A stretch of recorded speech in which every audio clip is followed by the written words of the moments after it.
สวัสดี FC ทั้งสองใช้เงินแสนลเนาะมื้อนี้พร้อมจวดพี่น้องเกียมถารถงานน้องสะพังมื้อนี้เนาะถารถมาครับ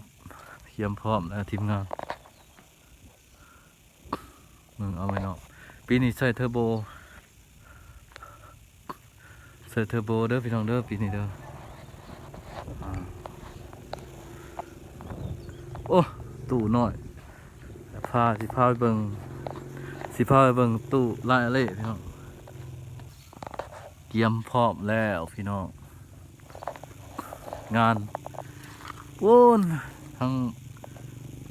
เมืองไซบุรีเด้อพี่น้องมื้อนี้พร้อมจวดเกียมพร้อมทารถอยู่นี่เนาะ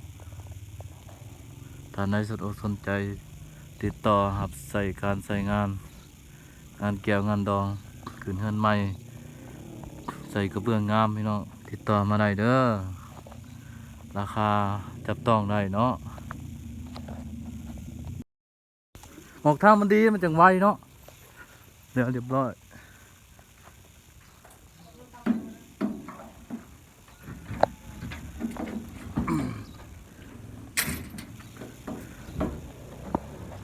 แล้วเด้อขึ้นแล้วเรียบร้อยพี่น้องพร้อมจวดเด้สมชายก็มาเลยฮะใช่แหละโอ้ยชายน้อย ว่าชายใหญ่นะมาฮอดมาถึงแล้วบัดนี้เนาะฮอดงานแล้วขอเหือคอแห้งเด้อเดี๋ยวมึงวางก่อนเอาตู้ไปทางใดหันไปทางใดหันไปพูดบ่เขาต้องมันอยู่โซนนี่เนาะต้องไว้ตู้สองขางตู้สองขางแม่นขางนั่นกับขางนี่แม่นขางนี่กับขางนั่นแหละคีย์บอร์ดเขาเลยคีย์บอร์ดอยู่กลางขางนี้เนาะแม่นเนาะตู้ต้องไว้สองขาง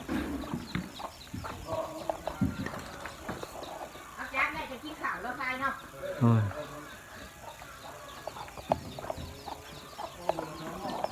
โอ้ยสิบ่เหยียบไก่น้อยตายซะบ่บาดนี่เหยียบแล้วแล้วบอกขัง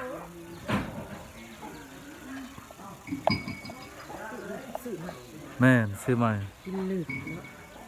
เกือบยูอีบันนี่เกือบแสนเฉพาะแต่ตู้เงินเขาหาเงินอะไรมาโอ้ยเงินหาอันหลายปีเนาะก็เงินขายตู้แล้วขายตู้ไปเสร็จเรือน